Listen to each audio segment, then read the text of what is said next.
name is Elvis Shehu. I born in Albania, Fier, which is center south of Albania. Oh, childhood. Well, born in 1982, grown up in communism era. Pretty simple, nothing fancy like kids growing up these days. I have to say it was more stick and stone playing around. We used to play a lot of hide and seek, to be honest.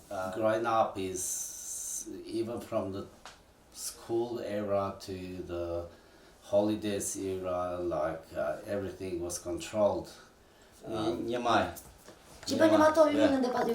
We used to do the star, because the communist, the sign of the communism, right? Is the star red and star. the Red star. The red star? Yeah. So all our kids, we were obligated to do that in the middle of our block of flats to show that we support the communism. And if you don't take part on it, You were screwed, regardless your you're in age. prison. Someone will report it. You didn't do the star this year. Elvis didn't They will give you a contribute. warning maybe, but the second time you go. You had to follow every rule they were saying, otherwise you were done. Oh, so remembering being on communism, everybody is poor. So when we say poor, not poor as the family or as a nation, poor as a government. So the people that were in power, they had bananas, but the people that were working on farms, they didn't even know what banana was. Living that kind of dictatorship by the end of the communism, the western borders opened and people start traveling, and it must have been in 1996, 1997, the government who took over, which they pretend to be a Democrat party, bank scheme, which people are putting money in, which a lot of people lost a lot of money, including my dad. Not a lot, but there was quite a little bit of money. I was 15. Okay. I remember my cousin was living in London at that time, and my dad asked him to help me to move. My cousin left Albania in 1992, so he was very familiar with Europe, traveling around. For the first night, I remember, I find it very funny. I was telling all my friends I'm leaving Albania. My cousin is supporting me to get on a reboat, and yeah, it must have been around midnight. Got on a reboat.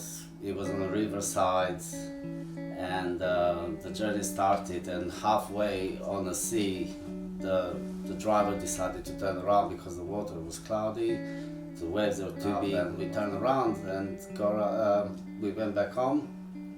2 weeks later, exactly the same, got by the river, midnight, jump on the reboat. That time my dad came with me as well, and it's different from the first time because I couldn't say goodbye the first time, but the second time,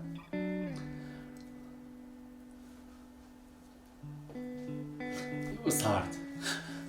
Say goodbye, but it was one of those 15-year-olds goodbye. Yeah, see you later. I'm sure I'm not going to make it to the other across the border, but yeah, we got in Italy. We jumped off the boat, and it was the middle of vineyard, late September. The food I had with me got wet, so it wasn't much to eat. And we waited for a taxi, and we got on the taxi to Bari. We got on a train. There was 2 trains to take us to Milano. There was an express one, which most of the time you get controlled by the officers. The chances that you're going to get caught, it was 100%. And the next train, it will take you 12 hours or 16 hours from Bari to Milano. We took that train, we slept all the way. There was the control borders at that time, but we still managed to end up in Milano. At that time, Europe, it wasn't open up, so there was borders. And we jumped. We stayed for a month in Milano to my cousin's friend's house. We jumped from there. We moved to Paris, and from Paris we went to Brussels. And Brussels, another friend of my cousin decided to put us in the back of the lorry. And